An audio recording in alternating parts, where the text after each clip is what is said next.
Hello, good evening to everyone. Thank you for joining me. I'm Dr. Philip McMillan. I'm a physician in the United Kingdom, and I have been speaking with experts across the world, scientists, legal people, and everyone who has a voice in the pandemic. I want to hear and explore their thoughts.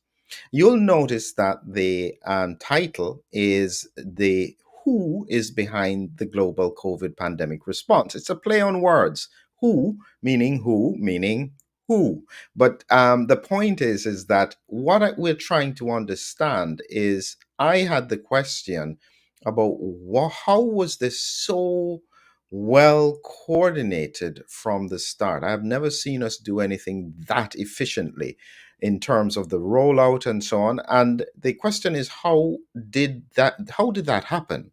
And so with me today is a lawyer who digs and finds answers and is going to be sharing some very interesting information that all we can do is reflect on and then ask what are the relevant places or steps that needs to be taken in order to protect the health of the global population and for transparency in everything that is happening.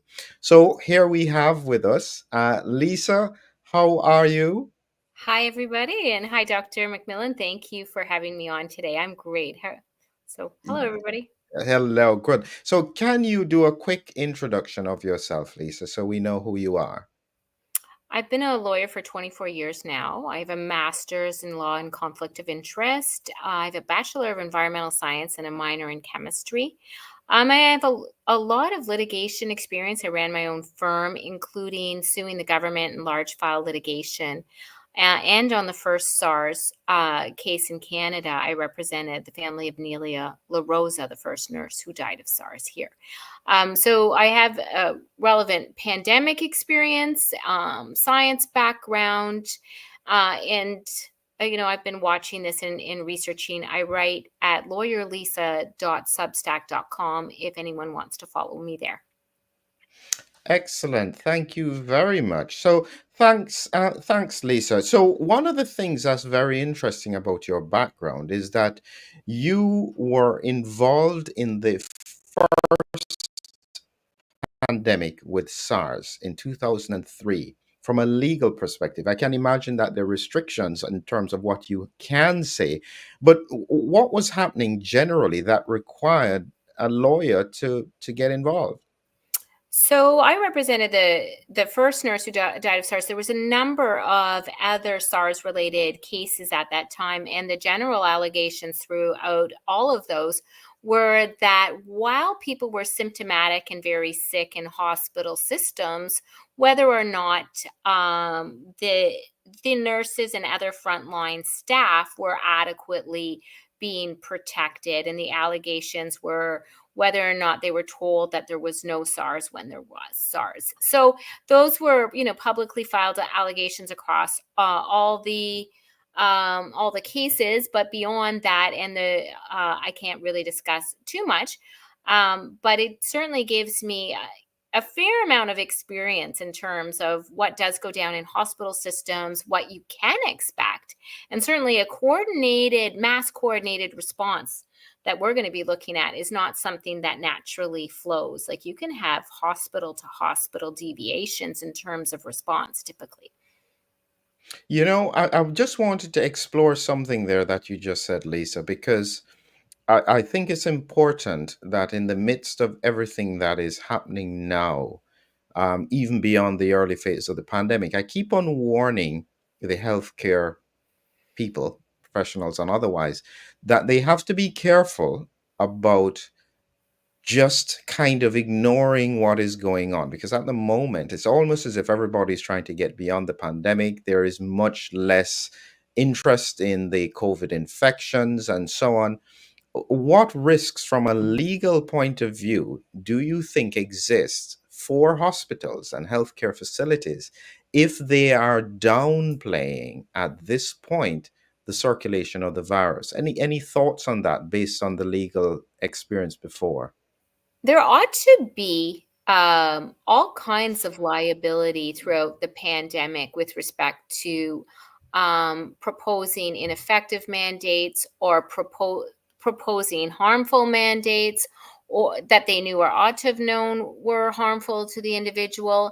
And now if they're not recognizing infections and protecting frontline staff, there could be an exposure there.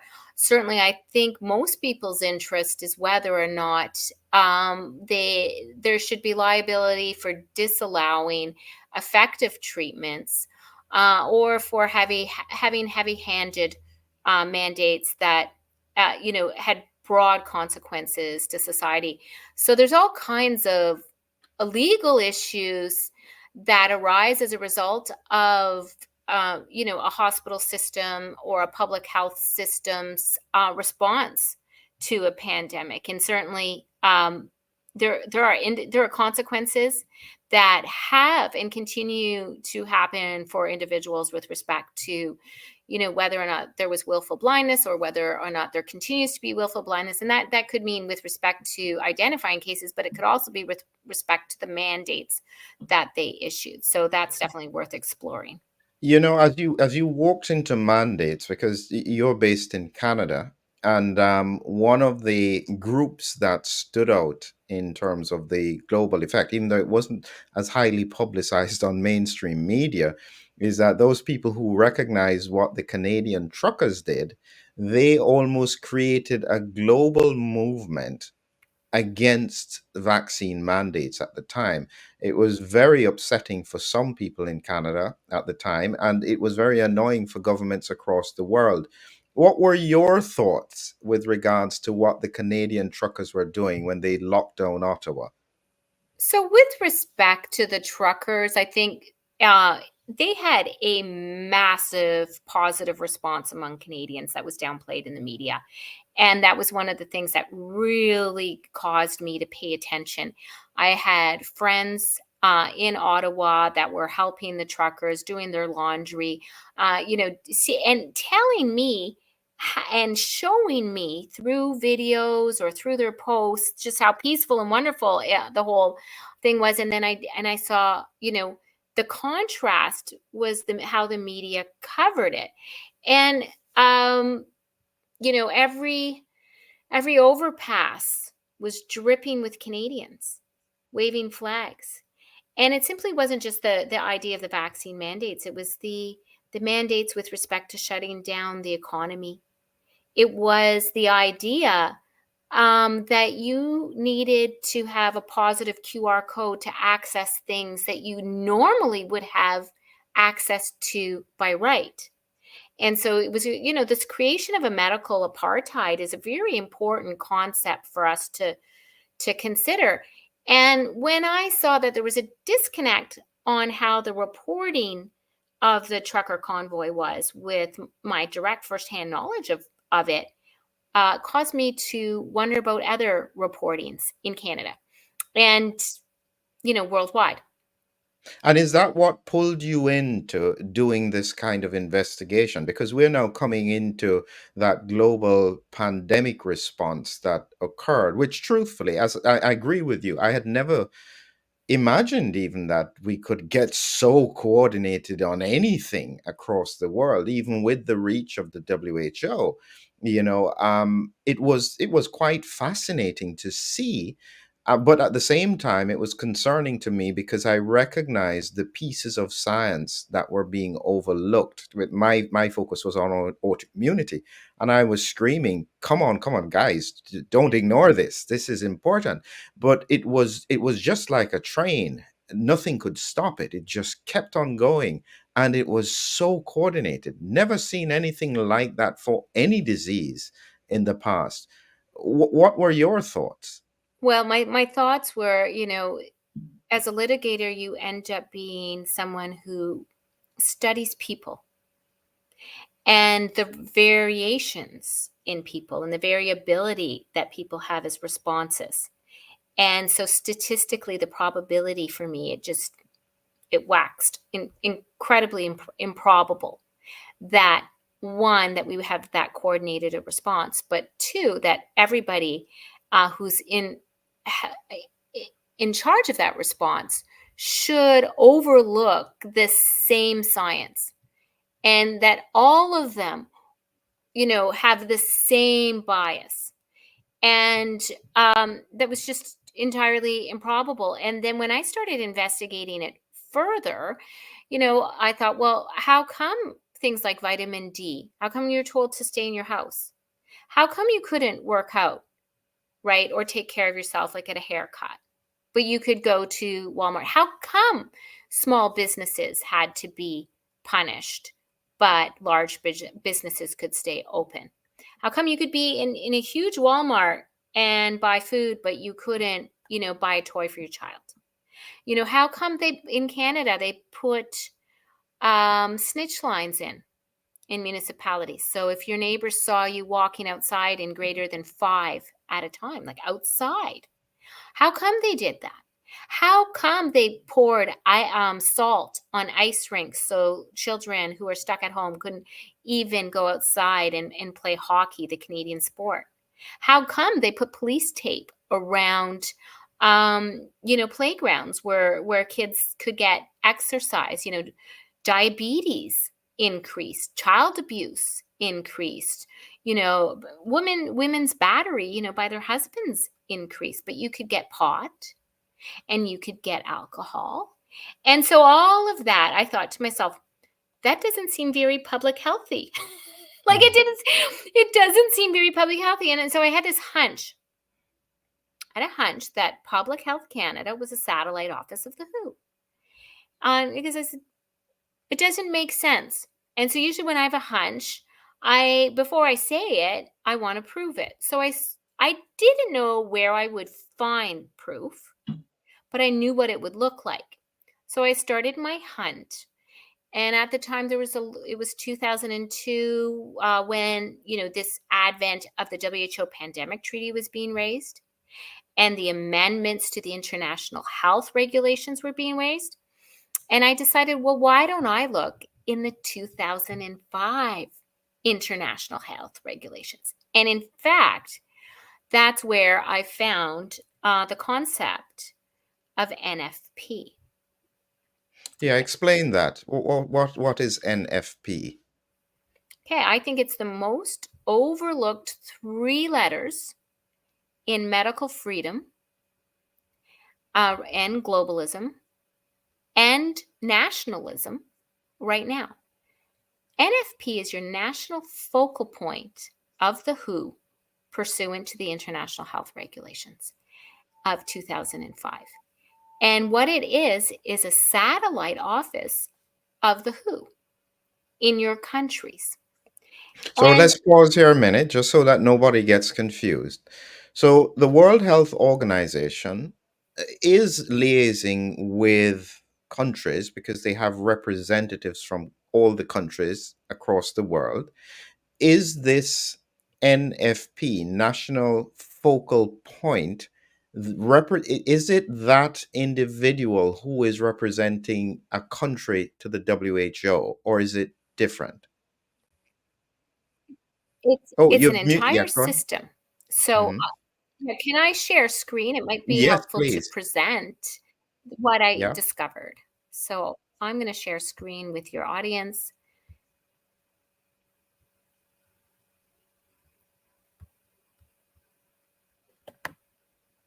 I'll And get you it can tell here. me, do you hear? Yeah, got it here. So let me see if everybody can see it. Yeah. Okay. So in order to discover more about it yourself, you'd have to look at the International Health Regulations of 2005, where they created the requirement of functioning NFPs, or National IHR focal points. They call them NFPs. And then all 196 state parties agreed to be bound by this NFP system. And they've created an NFP guide if you want to, investigate further. I've put this all on my Substack, and I'll send you the links to put in, your post. And it creates mandatory functions. and contact information, etc., and channels of communication, and sets out the guidance. But that's since 2005, and so there's a substantial amount of opportunity to embed the two organizations, the NFP in your state and the and the WHO itself. So I decided I would go looking for the NFP for Canada because I'm Canadian. And what I discovered was that it was very hard to find. It's now a bit easier, but at the time I thought, well, why, if something's a legal requirement under the International Health Regulations of 2005, why would it be so difficult to find my NFP as a Canadian? And I found the case was it was difficult to find everybody's. I ultimately found it on the list, the entire list, and their addresses on a pharma site. And so that from there, I could sort of investigate further. And for Canada, I think it's a little bit interesting to look. Canada's NFP address was 525 23rd Street, Northwest, Washington, D.C., at an organization called PAHO, which stands for the Pan American Health Organization. And they themselves call themselves the Pan American Health Organization / WHO. So the idea is that all of Pan America is sort of governed under, I guess, the PAHO. But I had no idea about it. And most, I can tell you most doctors would not have, certainly unless they're, working for the WHO themselves, because I'm good friends with several freedom doctors. And they simply did not know this information. Within that, they indicated that the health portfolio for the NFP was, and this is where I feel like I did establish what it is that I was looking for, the Canadian Food Inspection Agency. So the satellite office of the WHO includes whether or not, that herd has bird flu. And the Canadian Institute of Health Research, I guess they fund the types of research funding for scientists, I suppose, for in health. Health Canada, the Patented Medicine Price Review Board, and that decides and people are appalled at how much Canadians paid for vaccines, COVID vaccines. But this is the where they decide what price we pay, and we bought 10 vaccines for every man, woman, and child in Canada. So that was quite a lot. And then the Public Health Agency of Canada, so PHAC. So there it was, and I thought, okay, I've done it. My sense was PHAC was a satellite office of the WHO. So hold And on, let's just pause here a minute here. I'm just trying to get my head around this because this is some. I'm it is hard to get so away. yeah. So let's pause. Let's step back a minute. Let me make sure I've got it right. Every country, or the 196 countries affiliated with the World Health Organization, has designated members who sit on a global council board. And you're quite right. You would think that this person or whoever it is would be very clearly defined and there would almost be a WHO office that is very clearly delineated so that we know who is that representative or who is acting on behalf of the WHO in every single country. So you are quite right. It's that the fact that it was so hard to find doesn't make any sense at all. Well, and then the whole existence of the system, and it's not one individual, it's a focal point. So it's a like they said, it's the health portfolio. So it wasn't simply Teresa Tam, for instance, in Canada. It was an entire focal point. And how many people would even devise that this is present or assume it? Now, certainly, if I went to look for it and I'm relatively aware and researched, and I write in this area and, follow pandemic things, And most doctors, and certainly yourself, I'm bringing this information to you. So, what are the chances the general public would have assumed this type of relationship? Although it does explain, credibly, what we experienced if all NFPs are coordinating. And, additionally, I looked up the NFP for the United States. And I think that's also an important NFP because let's see if I have that up as one of my tabs. I'm Will you permit me to share again? Oh, yes, yes, please do. I think we do need to see this kind of information, and it's very valuable that you're sharing this kind of knowledge. And it seems to it seems to be very relevant at this time as more powers have been handed to the WHO based on this fact that they're acting on our behalf. So the more information we know, the better. So what does it show about the US? Well, so the interesting thing, of course, is that the United States Satellite Office of the WHO was given as PAHO/US, right? And I've got to say, as a caveat to anybody who becomes a reader of mine or wants to investigate further, is that the URL endings change. Okay.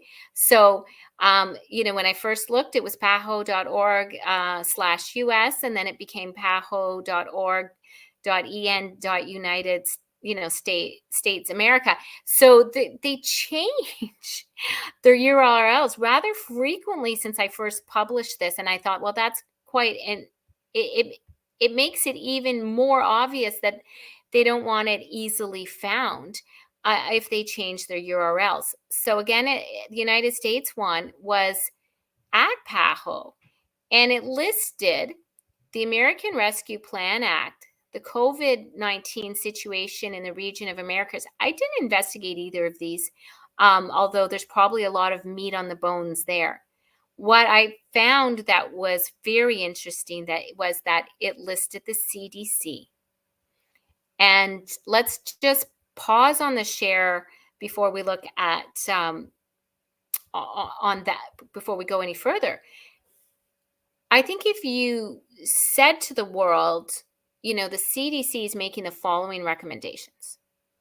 There's a large subset of the world that, based on the CDC saying it, that they're going to accept those recommendations. If, however, you find out, oh, the CDC is actually satellite office of the WHO, well, does that subset of people change? Do less people trust the CDC once they understand it's an NFP of the WHO? And then ask yourself again, does that subset, even among doctors, get a little smaller?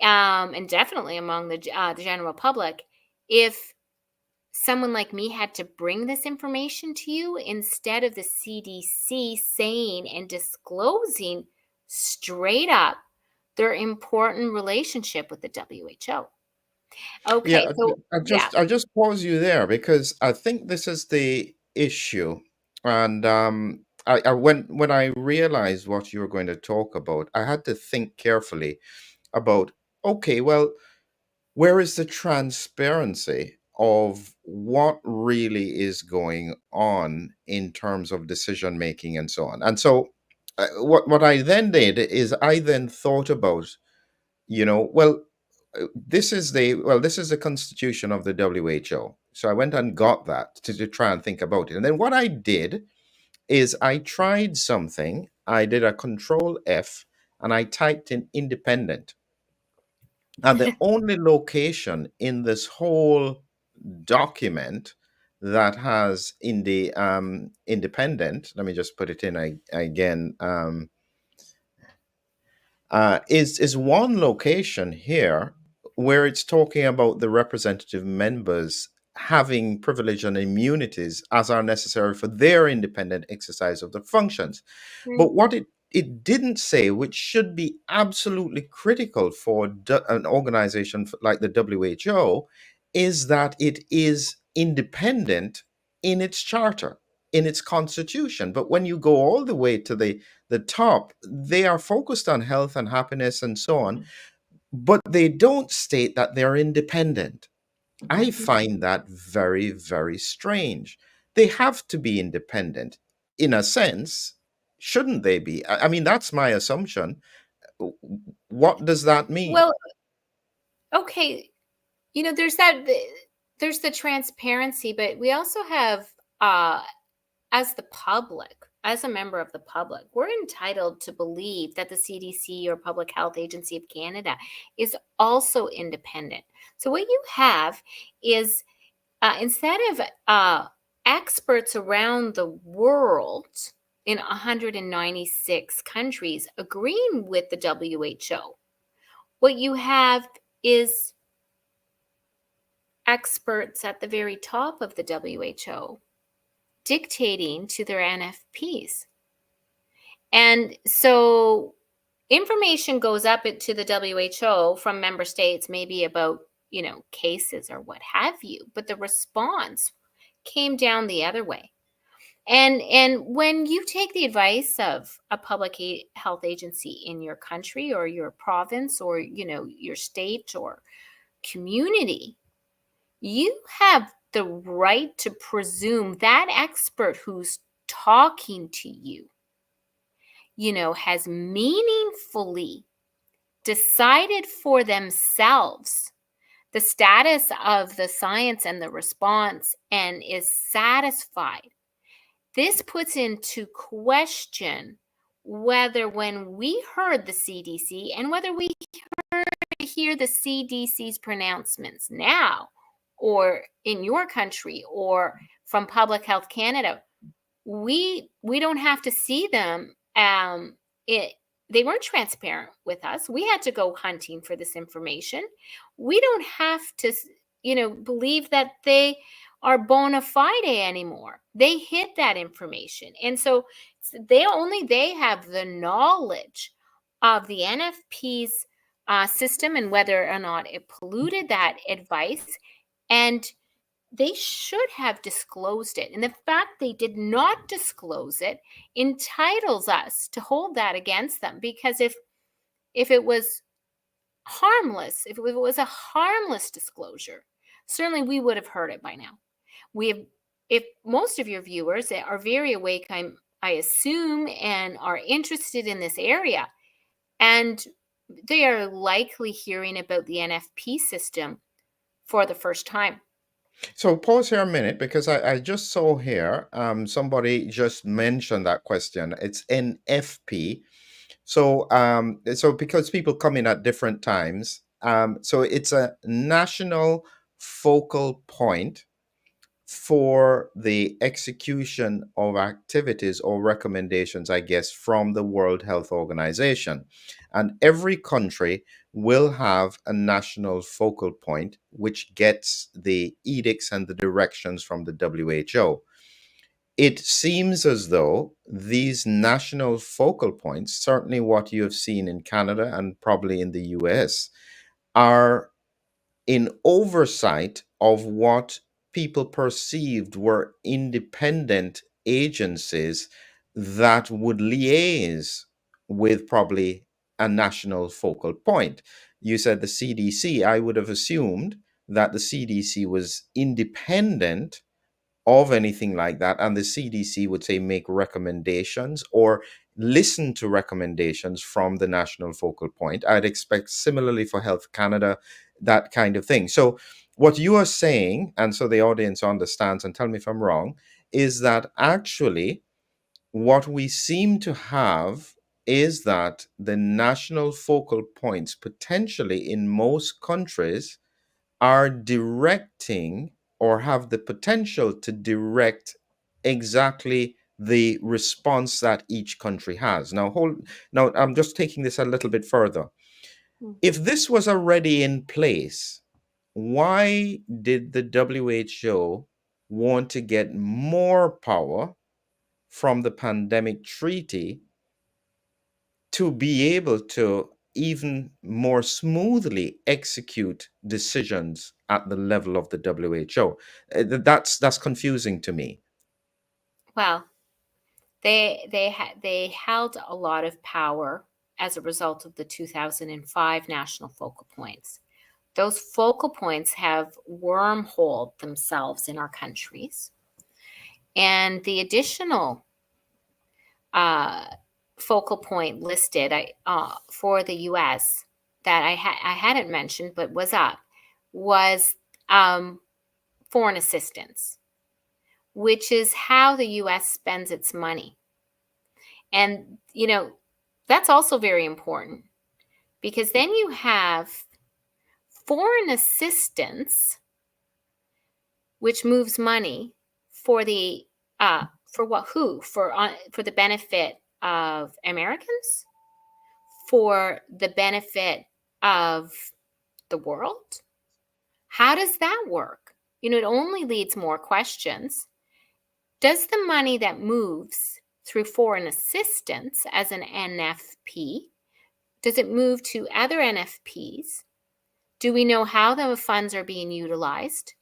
Does it bypass the FinTrack and other reporting requirements of the banking system?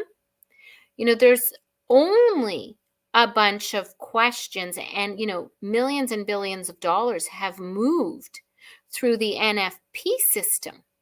So this isn't just, and it's already massive when you look back at the pandemic and consider that the CDC is not independent, that Public Health Canada and Health Canada, and even our Food Inspection Agency isn't independent.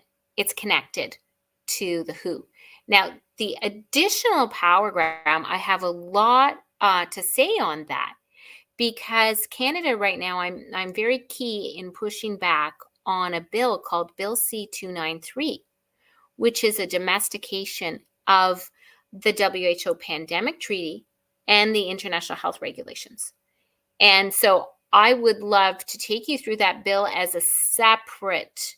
Yeah, Um, we'll come to that here, but let me just explore something a little bit. Okay, so let me put on the WHO's shoes.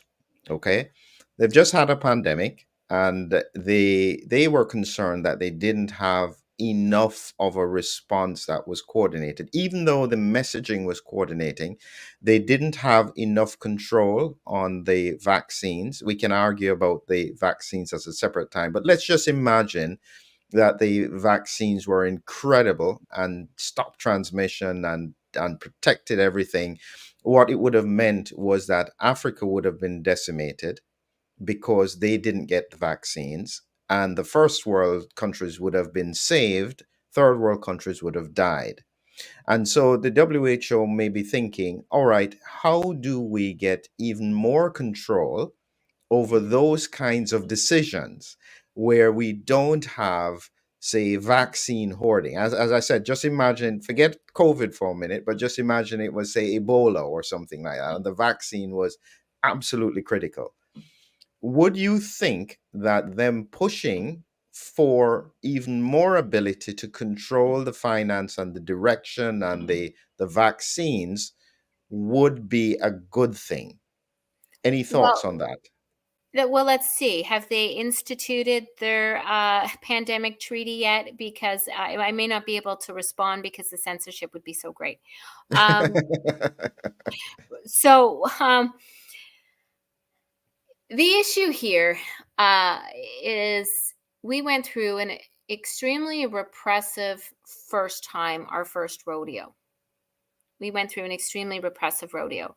Within all of our countries, our emergency acts, within all of our countries, are methods to deal with outbreaks. And, many of our countries were first world countries that had robust health systems, right? And certainly a lot of qualified doctors. The idea of the coordinated response that we experienced, I don't think people are yet satisfied with any COVID review on how horrific it was. These are unelected bodies If they make an error, there is no way to correct it in the ballot box. It's taxation without representation in terms of, the amount of funds that goes through, the ability for the WHO to mandate an economic response, to mandate a Ministry of Industry production of response. I've looked at Bill C-293. What's coming in is a One Health approach. The One Health approach that people's sense of is that maybe we'll have the same response all the way around the world. Isn't that good? Right?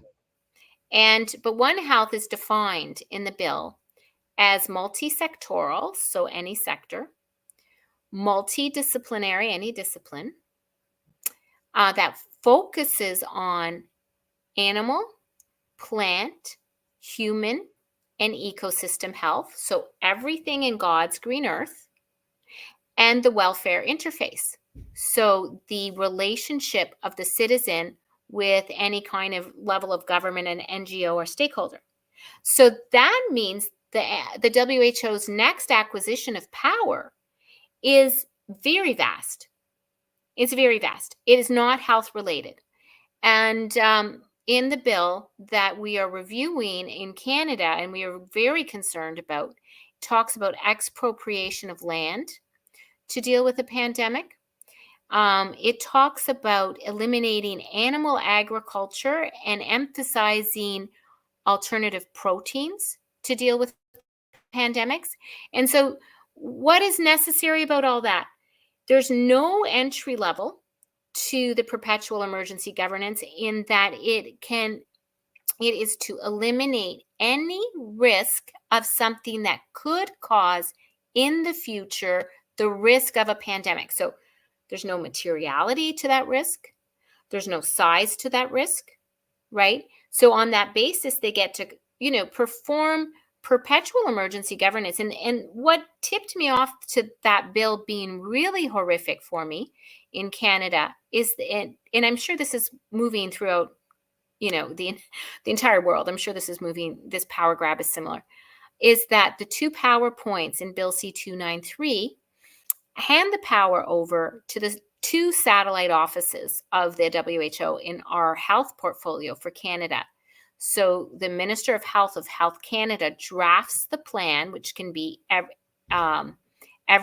minimum of every 3 years, but could be, you could have a new plan every day. And it governs Canadian activities at home and abroad. So it has this ominous, ubiquitous jurisdiction. And he appoints a top czar in Canada from among the Public Health Agency of Canada. And I'll link the bill so you can review it. And to that czar, on top of owning communication infrastructure and interlinking surveillance and having control over the availability of stockpiles, of relevant stockpiles, nothing's defined. What's a relevant stockpile? That person is given powers, duties, and functions on an as-needed basis. So, it's a black box of governance. And I think right now, what we're actually observing is a very large push and tension between national and state autonomy and the push of the globalists. And the globalists, I think Yeah, that's the tension. I'm going to pause you there a minute, because just in case there is somebody from the WHO who's watching and they're screaming at the screen and they're saying, no, no, that's not true. We're there for the benefit of everybody. Sure. Here is what I would say. One, I still think that the WHO not answering definitively the origin of SARS-CoV-2 is an absolute failure, and should ensure that whoever is involved in that, they wipe the slate clean and they start again. Nobody who was involved in not getting to the bottom of that should be on the WHO now. That's an absolute failure. Two, they still have an issue with ongoing excess deaths, and this is now hitting the life insurers. 2.5% in the UK, 3% in the US. They don't have a clear explanation for it. They think it could be COVID, and we don't have autopsies.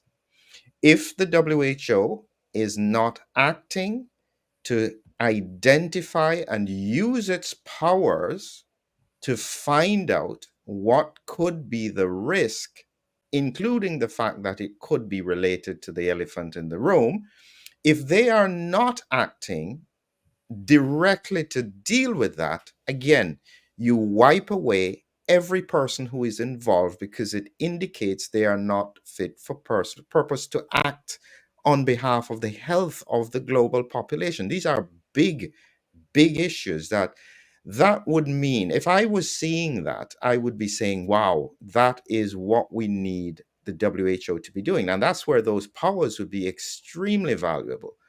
But when you have a situation where we are not able to address those things easily, that is very, very concerning. And so this is where I think that I am worried about the fact that there doesn't seem to be adequate focus on the health. We still haven't even dealt with the comorbidities. It was a comorbid pandemic. Nobody's talking about the obesity and the hypertension and the And diabetes. Dr. Phil, Mhm. and Dr. Philip, do they pay attention to any of your concerns? It's a I one-way don't know if traffic anybody only. pays any attention to And my it's very, concerns. you have, you know what, you're a voice and you have legit, as a doctor, you have legitimate concerns. You have legitimate inquiry.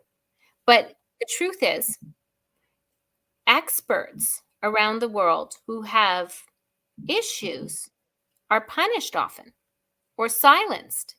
It's a one-way mechanism. It's a one-way mechanism. And I think, we probably should, additionally voice our concerns with respect to the independence of the WHO vis-a-vis its funding.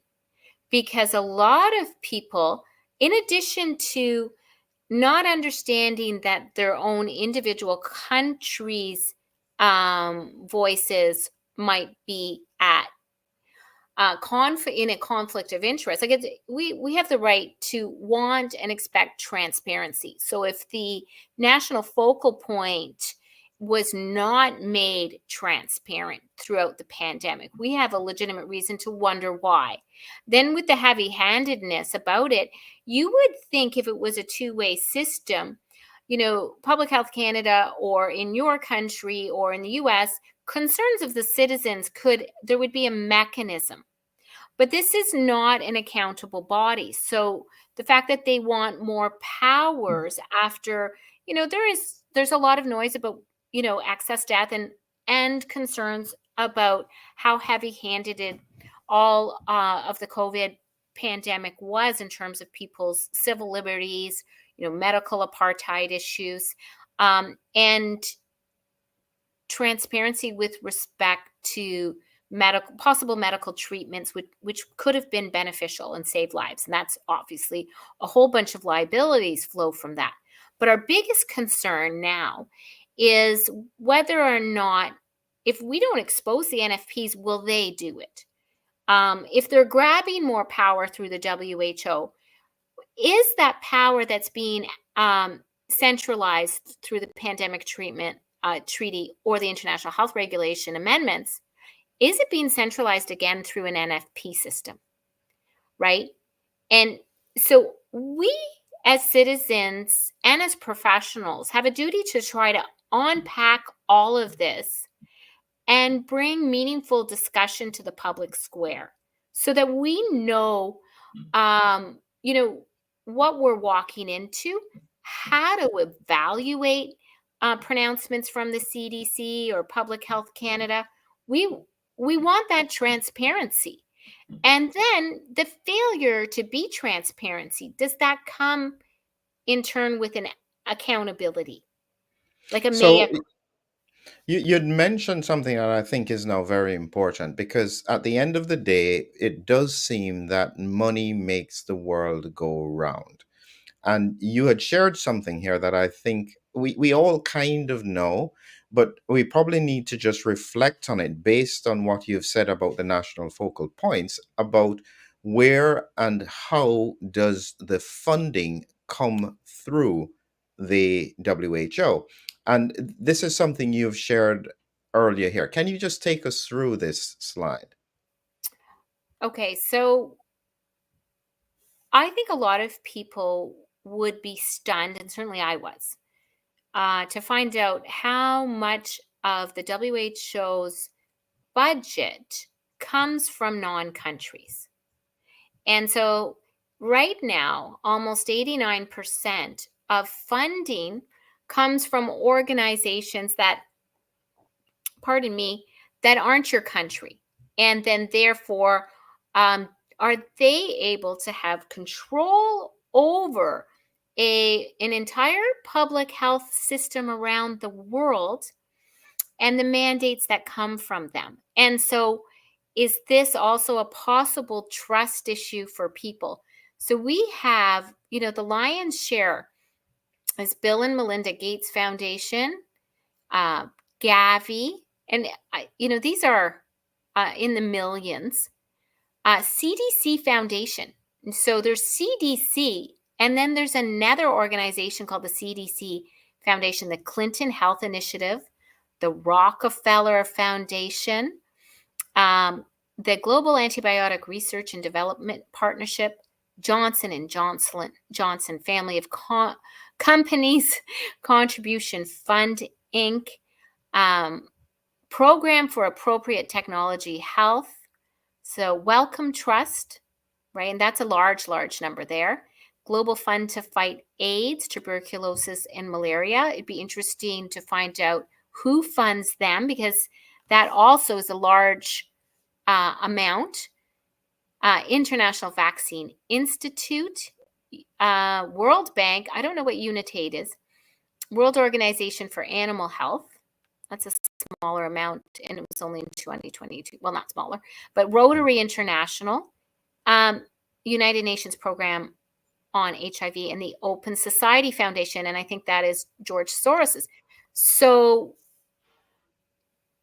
here's a question. You mentioned it a while ago, and this is now very interesting. If you broke down, so at the moment we can see that the Bill and Melinda Gates Foundation, they stepped in when the US was threatening to pull out. So they started to fund the WHO even more, which on the surface appeared to be a good thing.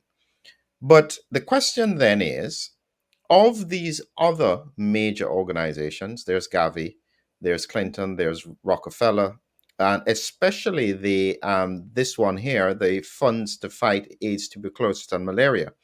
How many of these other agencies are funded by the Bill and Melinda Gates Foundation? Because if you have a sphere of influence that influences a significant proportion of the major influencers, you then have almost too much concentration of influence and power. Is that an unreasonable point?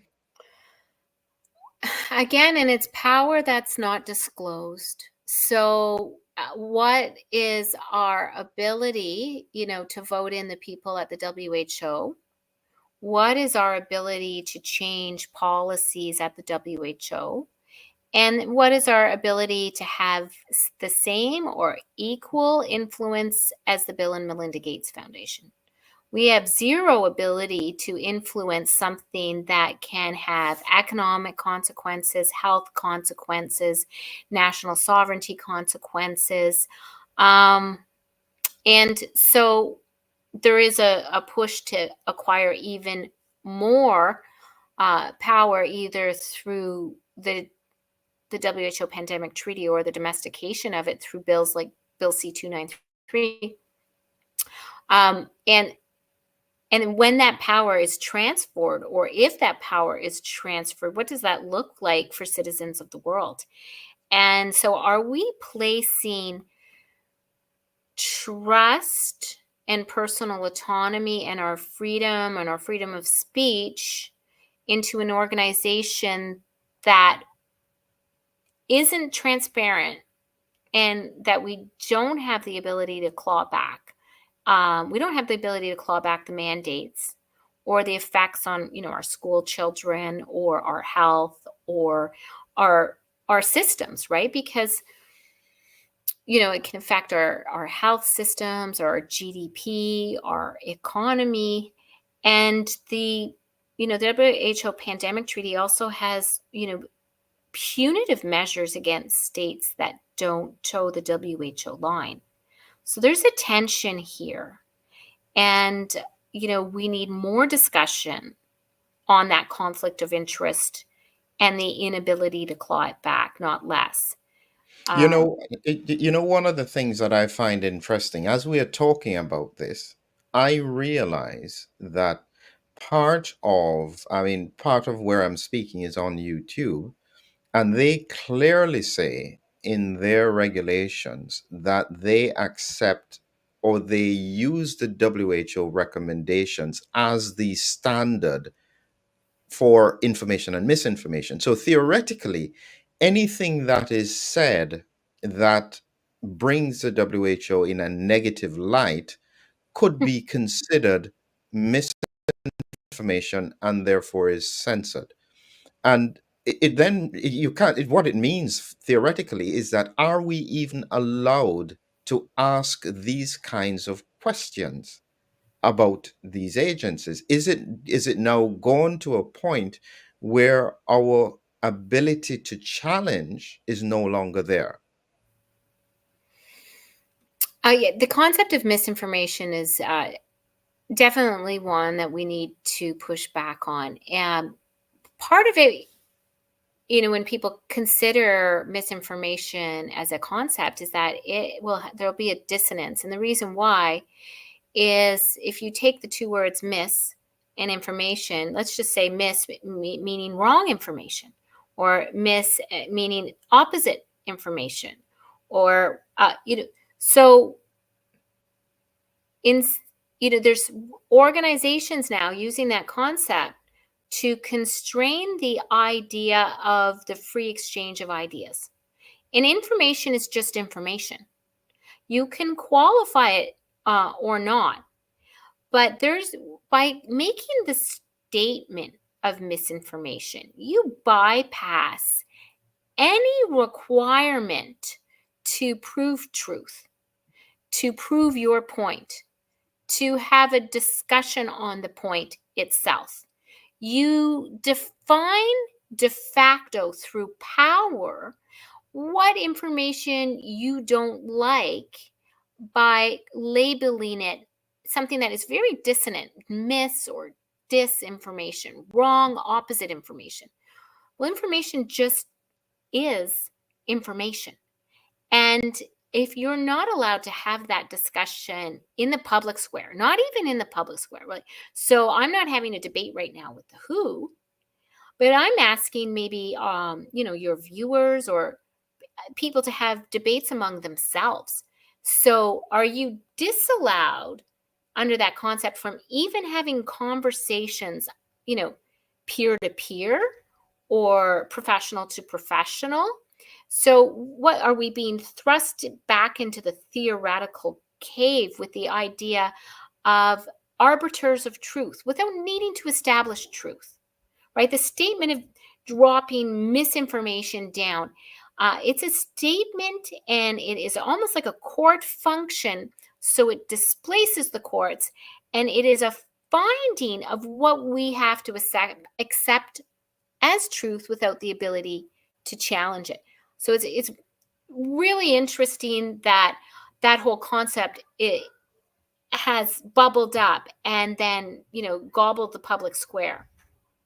Yeah, these are some pretty serious points. And as I said, um, when we're coming here to the close, Lisa, so I'll be asking you your thoughts as to where we go from here. But I just wanted to make a point. At this stage where we are, I know that there are some issues around the science related to COVID 19. And I think that anybody who doesn't have questions now, I have concerns about because it, it suggests that they're probably not very observant. So, what we need now, and this is almost a plea to the WHO, is that we need them to use whatever powers they already have to try and find a way to understand what has happened to the health of the population from the actions of the pandemic. So this is where you do your audit. You know, you can understand people have been, anxious. They jumped. They thought they had to do something. If it's a company, they had to purchase these products, in a rush. And now afterwards, they are now going to sit down and they are going to go through the decisions and do the audit. Did they make the right decision? What were the mistakes? How? And we haven't seen that yet from the WHO. And it is absolutely essential that this is done in order to, one, protect against any further mistakes and potentially mitigate damage that may have inadvertently been caused. I'd like Where, go on. I'd like to see a curiosity in that respect, right? Because certainly that is the mandate is for health. And so if you have evidence of a detrimental existence of health issues and you have no curiosity, I mean, that's a credibility issue. Yeah, I'd love to see that. I'd love to see also the free exchange of ideas because in all history, it is the free exchange of ideas that has progressed us and rather than restrictions. And so you have a top-down approach, and the top-down approach was within each country, and the top-down approach then nestled into a very few power brokers. Those power brokers had a system of non-transparency with respect to the NFPs in our countries, and they have a system of non-transparency with respect to the funding. And there's a possibility of conflict of interest where institutions like Gavi, which is for, vaccines, are allowed to fund the organization that requires the uptake of a medical system. And so I'd like to see them do the opposite of what they're doing. They're asking for more powers without accounting for their use of power to date. They are asking for more silencing without accounting for the damage that the silencing had in the first place. And, they're not being transparent in conversations like this on your podcast or how people find out about NFPs and funding. So I'd like to see the opposite of what's happening. I don't know. Yeah. And so, in summary, for the audience, in case people have jumped in late, Lisa has done the hard work, and you can find her presentations on, is it lawyer Lisa at I, substack.com? lawyer, lawyer, lawyerlisa.substack.com. And I'm going to give you the 3 publications that are helpful to your viewers on NFPs. And the other thing I'll do is thank everybody for listening to what is a complex discussion, really. It is a very complex discussion, but an important one. And I think what is clear that I have taken from it is, one, there clearly is a transparency issue if nobody seems to know about these national focal points, meaning that every country should be emphasizing that this is where it is, this is where the information is coming from, this is who they interact with, these are. And actually we should be able to see the minutes of meetings that must have taken place with these organizations acting on behalf of countries. And you're right, if you can't even find the website, where are the public minutes of these meetings? What was said? What decisions were made? Who was involved? What conflicts of interest could there have been? All of these questions should be visible from a transparency point of view. And so the point is to the public is that somehow we have got to all get better at asking the important questions to the politicians and to public representatives who are acting on behalf of the public.